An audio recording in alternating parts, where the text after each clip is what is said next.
Bom dia! Estou aqui então para o nosso devocional de hoje e hoje é aqui muito frio, né? Bastante frio ainda aqui no sul, mas nós estamos aqui, né? Com a graça de Deus. Então hoje nós vamos ler Gênesis capítulo 39, a partir do versículo 2. A palavra diz assim: José na casa de Potifar. E o Senhor estava com José, e foi varão próspero, e estava na casa de seu senhor egípcio. Vendo, pois, o seu senhor que o Senhor estava com ele, e que tudo que ele fazia o Senhor prosperava em sua mão, José achou graça a seus olhos, e servia-o, e ele o pôs sobre a sua casa, e entregou na sua mão tudo o que tinha. E aconteceu que desde que o pusera sobre a sua casa, e sobre tudo que tinha, o Senhor abençoou a casa do egípcio por amor de José. E a bênção do Senhor foi sobre tudo que tinha na casa e no campo. E deixou tudo o que tinha na mão de José, de maneira que de nada sabia do que estava com ele, a não ser do pão que comia. E José era formoso de aparência e formoso à vista. Então, olha o que diz a palavra aqui. José, ele foi levado ao Egito, né? Ele foi vendido pelos seus irmãos. Ele era um dos filhos, né, de Jacó. E os irmãos, com ciúme dele, porque ele era o preferido, vamos dizer assim, eles pegaram e venderam José. Só que aqui, para você entender, quando esse senhor comprou ele, José começou a trabalhar na casa dele, ele percebeu que o Senhor, ou seja, o Deus que José servia, era com José. Que tudo aquilo que José fazia, José prosperava. Então, o que aquele homem fez? Ele deixou tudo nas mãos do José, para que o José administrasse. E a palavra diz ali, que José achou graça a seus olhos e servia-o, e ele o pôs sobre a sua casa e entregou na sua mão tudo o que tinha. E aconteceu que desde que pusera sobre a sua casa e sobre tudo o que tinha, o Senhor abençoou a casa do egípcio por amor de José. E a bênção do Senhor foi sobre tudo o que tinha na casa e no campo. Ele não tinha nem noção do que ele tinha mais. Deus multiplicou, Deus prosperou tudo, porque a palavra diz que aonde a gente colocar a planta do nosso pé, a gente possui, e a nossa mão é abençoado. Então, o Senhor era com José, a bênção estava na vida do José, e aquele homem, ele não foi bobo, ele percebeu isso.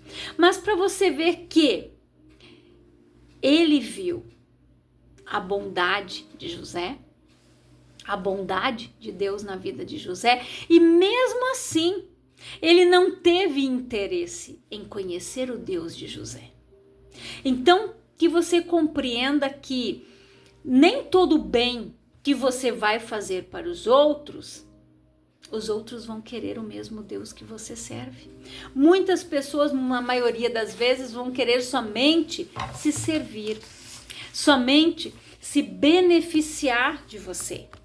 E nós precisamos entender que o Potifar, ele via que Deus era com José e que tudo que José fazia tinha a bênção de Deus. Mas isso não mudou o coração daquele homem. Não fez com que ele quisesse conhecer a Deus. Então, guarde essa frase. Não podemos mudar o coração das pessoas.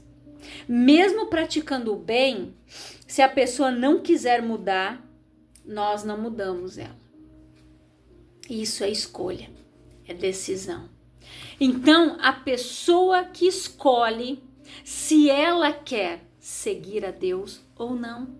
Ela pode ver os benefícios, porque ela sabe que você ora por ela, que você intercede por ela, ela sabe que você é boa para ela. mas nem mesmo isso, o bem que nós fazemos, só que a palavra fala que nós devemos praticar o bem. E Paulo disse, né, que o bem que eu devo fazer, esse eu não quero, mas o mal, né? Então, na maioria das vezes, as pessoas não têm a vontade de praticar o bem, mas nós devemos praticar. Como cristãos, como conhecedores da palavra, nós devemos fazer o bem sem olhar a quem, pagar o mal com o bem. Então, aqui, depois você vai ver, você pode ler os seguintes versículos ali, que a mulher de Potifar, ela assediou José. Só que José, como era um homem temente a Deus, ele saiu correndo, ela ficou com a roupa dele na mão e mentiu. Aí José foi para onde? Numa prisão. E lá na prisão José prosperou naquele lugar. Por quê? Porque o Senhor era com José. Lá José fez o bem. José começou a fazer com que a cadeia prosperasse. Deus, ele tinha aquele plano. Por quê? Ele soube administrar anos de fartura na casa de Potifar. E ele soube administrar anos de escassez na prisão, que foram os anos que ele teve que administrar depois como governador do Egito. Deus, ele já tinha um propósito para o José. Quando ele enviou o José na frente, depois José entendeu que quando o faraó teve aquele sonho das vacas magras comendo as gordas, as espigas, né, feias comendo as bonitas, e assim foi. Quando José, ele conseguiu interpretar o sonho de Faraó, porque isso foi um dom que Deus deu para ele, enquanto ninguém mais conseguiu, ele viu Deus na vida de José. E esse homem, o Faraó, fez de José o governador do Egito. Aí José administrou. Nos 7 anos de fartura, eles recolheram uma porcentagem de tudo que foi produzido no Egito, fizeram mais celeiros, e nos 7 anos de escassez, eles mataram a fome. Vamos dizer assim, de todos. Inclusive da descendência de José, do seu pai, seus irmãos, as suas cunhadas, os seus sobrinhos e por aí adiante. Então ele entendeu que Deus o havia mandado na frente para quê? Para que a sua descendência fosse, né, prevalecesse. Porque se isso não tivesse acontecido, todos iriam morrer de fome e de sede. Só que Deus usou a vida de José para guardar o seu povo, né? O povo Israel, que era o nome novo que Jacó havia recebido de Deus quando ele lutou com o anjo. Então a descendência de Jacó, ela foi preservada. Nesse período, o Egito se tornou uma grande potência. Por quê? As pessoas iam até lá para comprar estes alimentos. Eles tinham. Somente o Egito tinha. Ninguém sabia que haveria esses 7 anos de escassez. Então, ali as pessoas acabaram deixando as suas propriedades, se tornaram escravas de Faraó, começaram a trabalhar para Faraó, porque eles não tinham mais dinheiro para comprar comida. Então, o Egito resultou que eles foram tomando posse dessas propriedades. Por isso que o Egito, nesta época, se tornou uma grande potência. Então, para você ver que onde está a bênção de Deus, tudo prospera. De repente, você vai dizer assim, mas lá na minha empresa, você sabia que lá na sua empresa, ela prospera porque você está lá? Eu já contei aqui, né, que uma irmã, amiga minha, que mora em Lajeado, quando ela começou a trabalhar numa fábrica, havia, né, os murmurinhos de que a fábrica ia fechar. E ela entrou lá e ela disse, em nome de Jesus, enquanto eu estiver aqui, esse espírito de falência está repreendido no nome de Jesus. Gente, a fábrica lá, ela funciona até hoje. Por quê? Porque aquela mulher, Aquela serva de Deus colocou o pé lá, começou a trabalhar lá e ela disse: enquanto eu estiver aqui, esse espírito de falência não entra neste lugar. Por quê? Porque ela declarou, ela gerou vida para aquele lugar, prosperidade para aquele lugar. Tinha meses que eles tinham tanto pedido que ela estava exausta de tanta hora extra que eles faziam, para você ver como Deus trabalha. E na tua empresa, na empresa que você trabalha, não é diferente. Sabe por quê? Porque você ora. Você ora pelo teu trabalho, você abençoa o teu patrão, você abençoa os teus colegas, o salário deles, Deus entra com a provisão. Por quê? Deus está prosperando aquele lugar, por mais que o teu patrão não seja cristão. Mas ele prospera por amor a você, porque dali vem o sustento para a tua casa, para a tua família e para a família dos teus colegas que estão lá. Então, para você ver como Deus trabalha, Deus prosperou esse homem aqui mais do que ele já tinha por amor de José. Porque a bênção da prosperidade estava na vida de José. O Potifar tinha posses? Tinha. Ele era um homem que estava a serviço de Faraó, então ele deveria ser bem remunerado, né? Ele tinha terras, ele tinha posses, mas no momento em que este homem começou a administrar o que era daquele egípcio, ele perdeu as contas.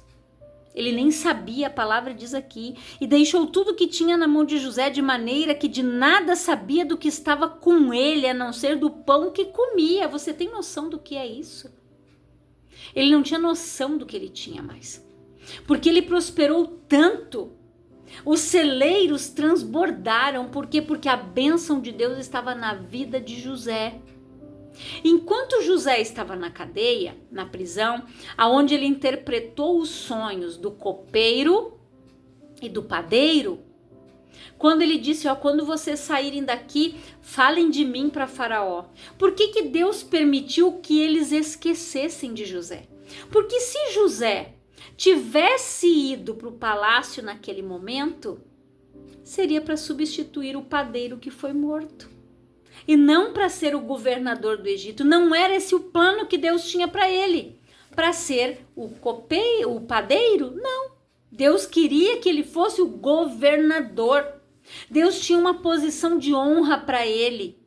Porque José, ele foi um homem que ele se preservou. Ele não pecou. Ele não adulterou. Ele se manteve firme. Ele não murmurou contra Deus, mesmo quando ele foi injustiçado pelos seus irmãos, quando ele foi posto numa prisão injustamente. Ele ficou ali. Ele resolveu seguir a Deus. Ele ele escolheu se manter santo, fiel, aquilo que ele havia aprendido com o seu pai, os valores, os princípios, o temor de Deus, como eu falei no devocional passado, que é isso que nós temos que passar para os nossos filhos. Temor de Deus, princípios, valores, educação. Isso ninguém tira deles. Eternizar momentos na vida dos teus filhos, é isso que eles vão guardar. Às vezes tem pais que se matam trabalhando porque querem dar o melhor, mas eles esquecem que o melhor é a presença deles. É aquele momento de ir lá, colocar o filho para dormir, de dar aquele banho, de jantar junto, de sentar ali no chão, no tapete, montar um joguinho, assistir um filminho com eles. É isso que eles vão guardar. Não que o pai trabalhava, eu não vi o pai. Você quer que ele esteja essa memória de você? Ou que ele tenha momentos eternizados na infância, que o pai cuidou, que a mãe também tinha tempo, levava a gente na pracinha, iam passear, ia aqui e ali. Tire tempo. Hoje, o maior presente que nós podemos dar para as pessoas é o nosso tempo. Então, viva da maneira certa. Faça a escolha certa. Então, comece, desacelere, reflita. A bênção do Senhor, ela enriquece e não acrescenta dor. Fique na palavra, na presença como José. José prosperava porque José andava na palavra, na presença de Deus. Ele fazia aquilo que agradava ao Senhor. Potifar, ele teve a sua chance, porque ele viu o Deus que José servia, que era um Deus de verdade, era um Deus que abençoava e que prosperava José, ao contrário daqueles deuses que eles cultuavam lá no Egito. Então, é uma escolha. José, ele não conseguiu mudar o coração do seu Senhor, porque isso é uma decisão. De repente você está pensando assim, tá, mas olha, Eliane, eu oro pelo meu familiar, eu já falei de Jesus para ele, mas ele não quer, eu oro, eu vou lá. Faça a tua parte, pratique o bem. Se ele vai querer ou não, a escolha é dele, a decisão é dele. Não se esqueça de que a salvação, é o frio. Não se esqueça que a salvação, gente, ela é individual. É uma escolha da pessoa. Ou ela quer Cristo ou ela não quer. Ou ela quer o mundo ou ela quer Jesus. São escolhas, são decisões nossas particulares. Então, eu não vou conseguir entrar lá na cabeça da pessoa e mudar o pensamento dela. Não vou. Infelizmente, não. Se a gente pudesse fazer isso, né? Meu Senhor, ia ser tudo tão mais fácil. Mas não é. São escolhas. Aonde você pratica o bem, você ora, você abençoa, continue. Ela não precisa nem saber. Mas Deus está trabalhando nas tuas orações, nas tuas súplicas, com ações de graça, agradecendo, dizendo: Senhor, a tua palavra foi plantada. Quem vai colher o fruto é o Senhor. Eu vou regar com a minha oração. Manda pessoas de Deus lá para pregar para Ele. Tem aquele ditado do mundo que diz que o santo de casa não faz milagre, né? E na maioria das vezes não faz mesmo. O José não estava ali junto com aquele homem o tempo todo, o homem vendo tudo, e ele não se decidiu. Então, da mesma forma, tem pessoas que às vezes vão estar do teu lado, no teu trabalho, na tua casa, teus familiares, vão ver, é nítido, é visível a transformação, o que Deus fez, mas nem assim eles vão querer. Por quê? Nós não podemos mudar o coração das pessoas, mesmo praticando bem. A gente não consegue mudar, só Deus. A palavra diz que Ele pode tirar o coração de pedra e colocar um coração de carne, mas para isso a pessoa tem que querer. A semente nós plantamos. Então, ore, abençoe aquela pessoa. Vai regando com oração. A palavra diz, um plantou, o outro regou, mas quem colhe? É o Senhor, não é nós que colhemos nada. É Ele que vai colher o fruto. É o Espírito Santo que vai convencer a pessoa da justiça, do juízo e do pecado, assim como nós fomos convencidos um dia. Então, não fique se culpando. Eu podia ter feito mais. Eu já preguei, eu já falei, eu já fiz. Deus sabe que você fez. Deus sabe que você está fazendo. Descanse no Senhor. Coloque a vida desse teu familiar nas mãos de Deus e diga: Senhor, é contigo. A mim só cabe orar e abençoar. Mas a escolha é dele, é dela, não é minha, Pai. Mas só o Senhor pode mover aquele coração. O Senhor pode tirar aquele coração de pedra, colocar um coração de carne. Que o Espírito Santo fique trabalhando na vida, na mente daquela pessoa, para que ela reflita nas suas atitudes, na vida em que ela está levando, se realmente vale a pena seguir naquele caminho. Então nós devemos orar. orar e confiar e esperar no Senhor. Esperei com paciência no Senhor. Ele se inclinou para mim, me tirou de um largo horrível, né? Pôs os meus pés sobre a rocha, me tirou de um charco de lodo, como fala o salmista, e colocou meus pés sobre a rocha. Tenha paciência. Tem gente que ora, mas acha que tudo é assim. Não é, gente. Tem pessoas que oram 4, 2, 1, 5, 6, 7, 8, 10 anos para que uma pessoa se converta. Não é da noite para o dia, não é. Um dia eu ouvi um testemunho de um senhor que ele conta que ele bebia. Quando ele recebia, ele não trazia nem um centavo para casa, ele deixava tudo fora porque ele devia no jogo, ele perdia todo o salário dele. Ele andava com outras mulheres e a esposa dele, nesse meio tempo, ela conheceu Jesus. Essa mulher ficou orando.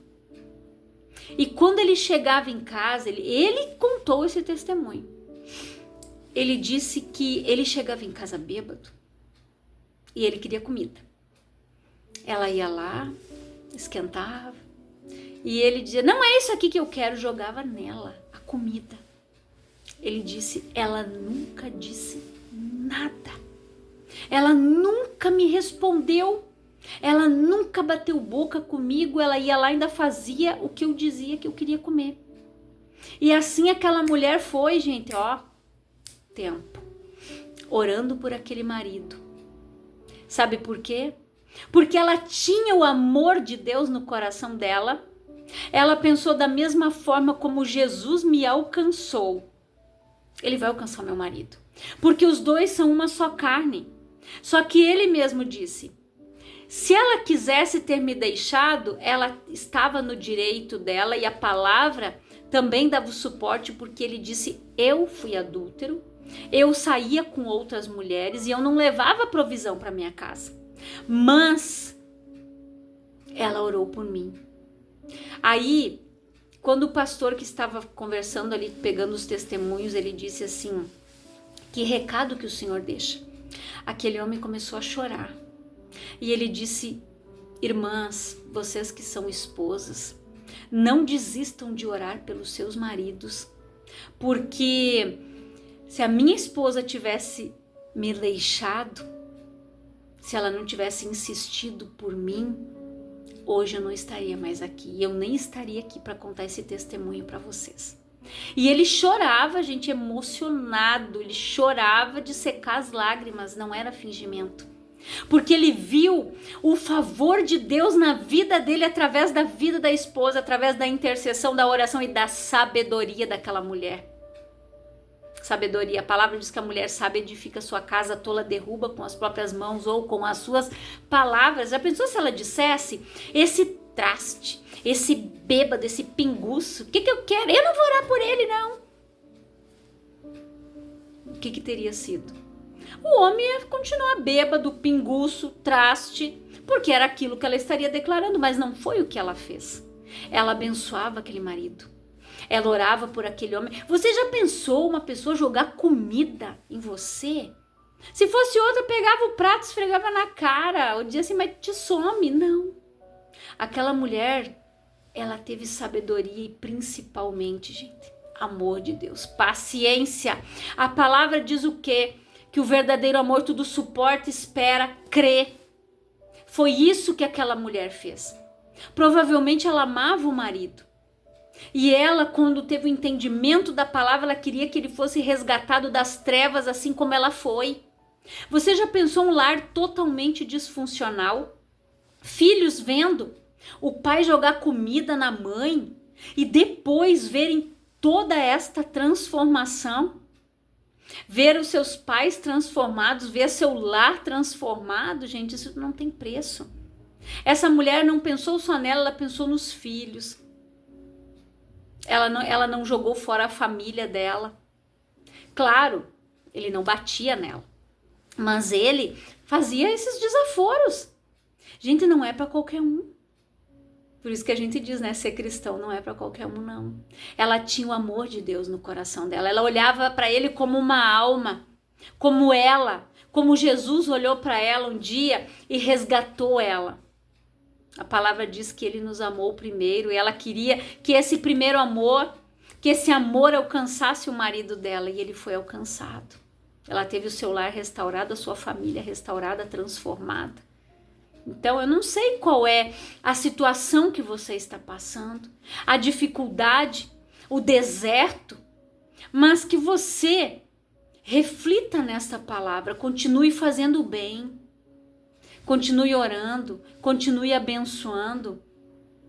E Deus, Ele já ouviu o teu clamor, Ele já ouviu a tua oração. Deus, Ele vai te honrar, assim como Deus honrou o José, que foi injustiçado aqui, mas Deus honrou ele porque ele era um homem íntegro, ele era um homem reto, um homem de princípios, de valores, de caráter. E ele não negou a sua fé em nenhum momento. Ele poderia ter usufruído do Egito. Já pensou? O homem estava trabalhando, não sabia mais nem o que tinha na mão. A mulher dando em cima dele. Se fosse outro esperto, ia dizer, vou ficar aqui administrando a casa do patrão e ainda vou aproveitar a mulher dele. Mas ele não fez isso, não. Por quê? Porque isso é errado aos olhos de Deus. A palavra diz, não cobiçais a mulher do próximo e vice-versa. Não adulterarás. Ele estava guardando o que? Os mandamentos que ele havia aprendido desde a sua infância. Então, reflita. Eu não sei o que está faltando na tua casa, eu não sei o que está faltando na tua vida, se é guardar mandamentos, se é se abster do pecado, se é se limpar, se purificar, se santificar, se voltar para Deus. Eu não sei, mas Deus sabe. Então que você reflita nesta palavra, nas suas atitudes, nas suas ações. Você tem feito bem, você vai receber o bem. Agora, se você está fazendo o mal, você vai receber o mal. Tudo que o homem plantar, ele vai colher. Então que você fique com esta palavra, que Deus fale mais ao teu coração. E eu quero orar por você, Pai, em nome de Jesus. Eu oro por todas estas pessoas que estão ouvindo esta palavra, que elas sejam edificadas, abençoadas, transformadas, que os seus olhos sejam abertos, que a bênção do Senhor, que enriquece e não acrescentador, esteja sobre as suas vidas, que o Senhor esteja prosperando, abençoando, Pai, cada lar, cada vida, cada coração, cada mente, Senhor. E eu oro, Pai, pelo nosso estado, oro pelo nosso país, te agradecendo por tudo que o Senhor tem feito, por tudo que o Senhor tem nos dado e acrescentado, Pai. A bênção do Senhor está sobre a nossa vida, em nome de Jesus. Que Deus te abençoe grandiosamente.